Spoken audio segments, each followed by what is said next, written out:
Bienvenido, esto es TV UNAM, estamos en Observatorio Cotidiano en la Cultura. Vamos a hablar hoy de cultura, ciencia y bioética, un tema fundamental para entender los lenguajes y los puntos de encuentro entre la ciencia, el arte, que en algún momento se dividieron, pero que en realidad son del mismo origen, como nos decía muy bien nuestro invitado Ricardo Tapia. Voy a empezar por presentarte, Patricio, gracias por estar con nosotros. El doctor Patricio Santillán Doherty es director médico del Instituto Nacional de Enfermedades Respiratorias. Bienvenido, muchas gracias. Gracias. Y me acompaña también, muchas gracias, el doctor Ricardo Tapia, investigador emérito de esta universidad y miembro del Instituto de Fisiología Celular de la Universidad Nacional Autónoma de México. Muchísimas gracias a los dos por estar aquí. Quiero empezar, Ricardo, contigo y por plantear qué es la bioética. Cuando hablamos de bioética, tú que eres el fundador del Colegio de la Bioética, ¿a qué nos referimos? La bioética es una disciplina que ya tiene varios años, empezó desde hace 50, 60 años, pero fue en 1970 cuando fue un bioquímico, curiosamente, no alguien de filosofía ni de las humanidades, sino un bioquímico, el que escribió un libro sobre bioética en 1971. Van Potter se apellida este hombre. Y define la bioética como el estudio de la naturaleza pensando en el beneficio en general de la humanidad y en beneficio de todos los seres humanos, y desde entonces él mencionaba el medio ambiente también.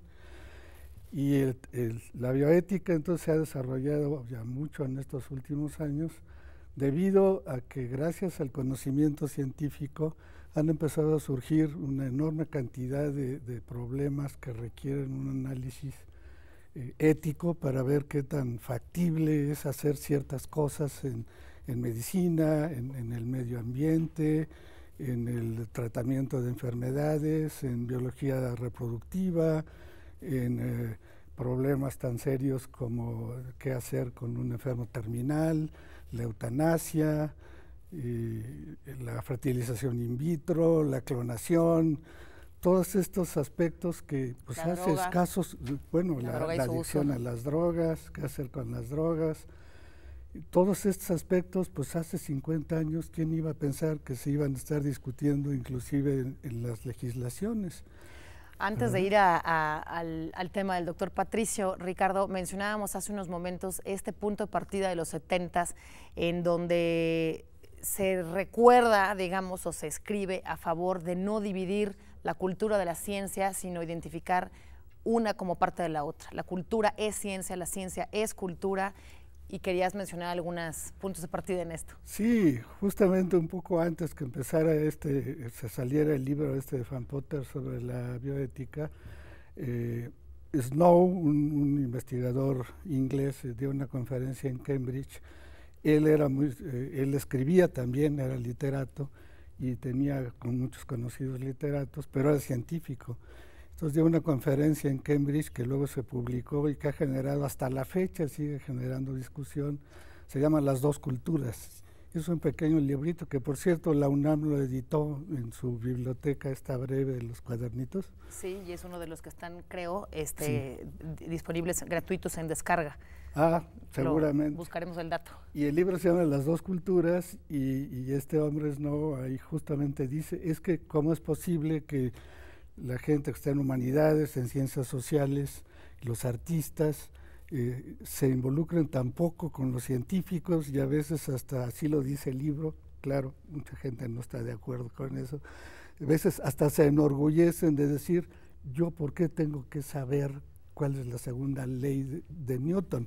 Claro. ¿No? Y en cambio los de humanidades y los literatos dicen a los científicos, a ver, ¿tú ya leíste a Shakespeare?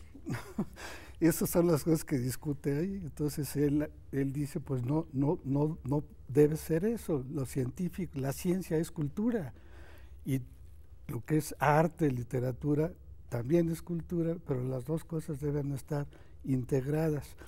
Por cierto, la bioética es una disciplina que justamente liga la ciencia con la filosofía, con las ciencias sociales y con las humanidades, justamente porque es la manera de responder a todos estos dilemas éticos. Claro. Patricio, partiendo de esta introducción un poco teórica que nos ha dado Ricardo, ¿cómo aterrizamos y concretamos la realidad que diríamos en el conocimiento es multidisciplinar, pero que en la realidad es multifactorial? Ejemplo, tenemos una condición, trasplante de órganos, para entrar un poco en tus temas. Este es un problema médico, pero es un problema ético, pero es un problema jurídico, es un problema técnico, es un problema que tiene muchísimas puertas de aproximación. O sea, hay una realidad que es, efectivamente es multidisciplinar y que hay diferentes disciplinas observando un mismo fenómeno, por ejemplo, el de los trasplantes, pero podríamos mencionar todos los otros. Y esto, en efecto, como acaba de decir el doctor Ricardo Tapia, tiene que ver con el impacto que estos temas tienen a través de la voz de la literatura, de la voz del cine, del teatro. A este respecto, ¿cómo te gustaría integrar los temas que tú trabajas? Yo podría decir, en mi área de la medicina, sin la producción de conocimiento nuevo y la evaluación continua que debemos de hacer del conocimiento que ya tenemos para estarlo renovando y cambiar lo que se tiene que cambiar, no estaríamos donde estamos ahora en el campo de la medicina. O sea, la sobrevida del ser humano en los últimos 100 años se ha duplicado. ¿Duplicado? Duplicado. O sea, hace 100 años en México, los mexicanos vivían 30 años. Entonces, ahorita es muchísimo más. Casi estamos llegando a los 78, en algunos casos 80 años de sobrevida. Entonces, eso ha traído otros problemas, porque al vivir más, porque nos estamos muriendo menos de ciertas cosas, infecciones, por ejemplo, pero aparecen otros problemas que conllevan degeneración de órganos, tejidos, dejan de funcionar, y ahí es donde entra el área de los trasplantes, y poder cambiar un órgano que ya no sirve, que no tiene solución y que su desenlace necesariamente es fatal, modificar eso en cuanto a evitar la fatalidad y mejorar la calidad de vida de los pacientes, pues es importante. La única forma que tenemos de hacerlo es revisando continuamente el conocimiento científico en el cual se sustenta la actividad médica. Sin embargo, a veces estiramos demasiado la liga con el conocimiento que tenemos, y cosas que se pueden hacer, tenemos que detenernos y reflexionar profundamente si realmente las debemos de hacer, no las debemos de hacer, las debemos controlar, cómo las debemos de hacer, para qué sirven, qué beneficio producen, qué males evitan en la sociedad, y sobre todo en sociedades democráticas como la que vivimos, cómo las actividades de lo que hacemos en cuanto al conocimiento científico médico pueden estar afectando la autonomía de las personas. Entonces, ahí es donde entra la reflexión bioética. No es un freno, es una reflexión sobre lo que estamos haciendo y tratar de aterrizar si eso es adecuado o no, si es aceptable o no. Los trasplantes, hace 50 años la gente se escandalizaba de hacer un trasplante, y ahora ya es una cosa común en muchas sociedades, y en nuestro país estamos impulsando porque eso llegue a niveles en los que debería de estar. Claro. Ricardo, siguiendo un poco la línea de lo que nos ha puesto Patricio en el tema, que es el de los trasplantes, ¿cómo lo aterrizamos? ¿Quién decide? ¿Cuál es la voz que importa? ¿Quién es la autoridad? ¿Qué disciplina debe decidir? Debe decidir, yo creo, la biomedicina, el conocimiento científico, justamente al aportar los conocimientos de en qué forma se puede obtener un órgano, en qué momento ese órgano todavía sirve o ya ese órgano no sirve. Pero claro, ahí es donde entra el problema de lo que mencionaba Patricio, la autonomía personal. Es decir, un individuo tiene todo el derecho de decidir si dona sus órganos o no. Pero con todos estos... ¿En este país? Sí, yo diría que en cualquier país así debía de ser. Pero lo que sucede con esto del trasplante de órganos, con la interrupción del embarazo voluntaria, con la eutanasia y con todos estos aspectos, el uso de las drogas de adicción, esa autonomía personal siempre tiene que ser restringida o regulada por las legislaciones. Un marco normativo. Y ahí es donde, en opinión de todos los que nos hemos interesado en la bioética, con bases en el conocimiento científico como el gran sustrato para las decisiones, nos hemos encontrado con legislaciones que van sobre la autonomía personal y obligan a una persona a hacer o no hacer ciertas cosas, generalmente sobre bases que no toman en cuenta el conocimiento científico. Sino que privilegian las creencias de los legisladores, a veces hasta los dogmas en que creen los legisladores. La religión. La religión. Y eso, lo grave del asunto es que una vez que una ley es aprobada sobre estas bases, la ley obliga a toda la población, inclusive a los que no están de acuerdo con esa manera de regular, justamente porque está basada no en conocimientos, sino en creencias o en dogmas o en conceptos que no son compartidos por muchas personas. Por eso nos ha parecido muy importante que quienes nos hemos involucrado en estos asuntos de bioética, pues empezar a participar más para tratar de, justamente lo que decíamos hace un momento, de hacer ver que la ciencia es parte de la cultura y como tal tiene que ser importantemente considerada en este tipo de decisiones, que todas presentan dilemas éticos muy serios, no cabe duda, no se trata de decir que eso no es problema, pero justo porque es problema, pues debe analizarse con buenas bases científicas, ¿no? Claro. Justamente. Vamos a dejar aquí este tema porque vamos a ir a un pequeño corte. Me gustaría cuando regresemos hablar del terreno en donde el arte también toma la voz de los científicos y el problema ético para exponer a través del cine, la literatura y el teatro este problema de la bioética. Estamos hablando con Ricardo Tapia, investigador emérito del Instituto de Fisiología de la UNAM, y con el doctor Patricio Santillán Doherty sobre el tema de trasplantes y la bioética. No se vaya, regresamos exactamente en un breve segundo.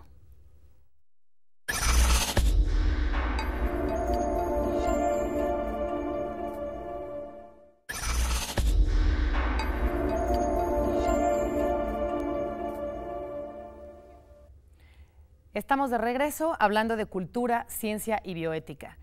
Patricio, nos quedamos un poco en estos campos normativos y de la importancia de la voz de los científicos en las habilidades de los juristas para poder normar y legislar. A propósito de esto, te pregunto, algunos aspectos artísticos ponen también la polémica en pantalla o en escenarios o en las páginas de novelas. Hablábamos un poco de Almodóvar. Y mencionabas un poco de que este tema en España, tomado en las películas de Almodóvar, produjo ciertos efectos en España. Un cambio conceptual que se dio por la cuestión de los trasplantes fue el buscar de dónde íbamos a tomar órganos para trasplantar, porque un órgano que se toma tiene que estar vivo todavía. Y la única circunstancia en la que eso se da es cuando alguien ha sufrido un daño irreversible del sistema de control general del cuerpo, que es el sistema nervioso central. Es el concepto que denominamos muerte por criterios encefálicos. Cuando ya se destruyó el sistema nervioso central, que antes se llamaba coma profundo, se dice y ya se aceptó y se cambió en la ley en México desde hace más de 40 años, para definir la pérdida de la vida, la presencia de criterios encefálicos de muerte. Lo que decimos muerte cerebral. Lo que llamamos comúnmente como muerte cerebral. A mí no me gusta mucho hablar de muerte cerebral porque implica que hay muerte cardíaca y muerte renal y muerte, y muerte es una. Cuando perdemos la vida es porque el corazón se paró irreversiblemente o el sistema nervioso central dejó de funcionar irreversiblemente. Y eso se puede medir, y eso de ahí se toman los órganos. ¿Por qué? Porque por lo general gente que ha sufrido eso sigue latiendo el corazón y siguen perfundiéndose los órganos. Y entonces son viables para ser tomados y ser utilizados en alguien que los necesita, que ya perdió la función de ese órgano específico. Corazón, pulmones, hígado, riñones, etcétera, ¿no? Entonces, en el mundo, el país que más cultura tiene de donación es España. Y hay dos factores que hacen que eso se haya cambiado. Uno es que desarrollaron un sistema médico integral con acceso universal. Y el otro es que hubo un cambio cultural en la sociedad. Y Almodóvar participó mucho en ese cambio. Prácticamente, bueno, varias de sus películas de hace 30 años, 25 años, no me acuerdo, ¿para acá? Mencionan en algunas el tema es importante, el de la donación de órganos, ¿sí? Solo para, ¿cómo se llama? Tu mamá también, no, esa es otra. Sí, no, se llama Todo sobre mi madre. Todo sobre mi madre trata sobre eso. Donde, por cierto, también hay una cosa terrible que es la violación a una mujer en estado vegetativo, que está pues embarazada. Hay otras cosas, ¿no? Y la pregunta es si puede tener un aborto o no, por ejemplo, ¿no? Se toman en cuenta situaciones culturales para reflejar cambios conceptuales que vienen del conocimiento científico de cómo consideramos las cosas ahora, que a la sociedad le cuesta trabajo entender. Ricardo hablaba de la segunda ley de Newton. Si me la preguntas tú a mí ahorita, yo no me la sé, no me acuerdo de ella, no la manejo. Sobra decir que yo, por supuesto, tampoco. Entonces, sin embargo, sé que existe, sé por dónde va la cosa, pero en la sociedad en general el problema es más delicado. Claro, y tenemos la obligación de trasladar ese conocimiento y enseñarle a la sociedad no a sabérselo, sino a entender de dónde viene la producción de ese conocimiento. No es magia, el conocimiento científico no es magia, es algo que se hace metodológicamente y se van produciendo resultados, y pues en el área de los trasplantes que fueron mostrando resultados positivos, pues se aceptan por la sociedad. Claro, sí. Y aquí nos queda claro, Ricardo, lo que tú decías un poco, es evidente, no lo tendría que haber dicho Snow nada más, sino creo que nos queda claro que la enfermedad es un concepto cultural, el cuerpo y sus fragmentos son un concepto cultural, y los fenómenos derivados de estos también. Entonces, para alejarme un poquito del trasplante y irme a alguno de los temas que tú has estudiado y trabajado, cuando lo cultural pesa más que lo científico, estamos en un problema bioético. Es decir, el tema del aborto, por ejemplo, y su legislación. Sí, ese es un tema en todos los países y nunca se va a acabar por lo visto. Y justamente, o la eutanasia. O la eutanasia. Pero aprovechando lo que decía ahora Patricio, ¿por qué un órgano se puede trasplantar? Si no estuviera vivo, obviamente ya no funcionaría, no se puede trasplantar. Eso quiere decir que cada órgano, aunque ya esté fuera del cuerpo, tiene vida. Entonces, en relación con la interrupción del embarazo, el aborto, en general la gran oposición al aborto, es decir, es que desde que el óvulo es fecundado por el espermatozoide, ya hay vida, y entonces ya no se puede generar un aborto voluntario porque se está destruyendo una vida. Entonces, si llevamos el argumento de que, por supuesto que hay vida, como en un órgano que se trasplanta, entonces claro que hay vida, pero no hay vida humana en el sentido de que no hay persona todavía.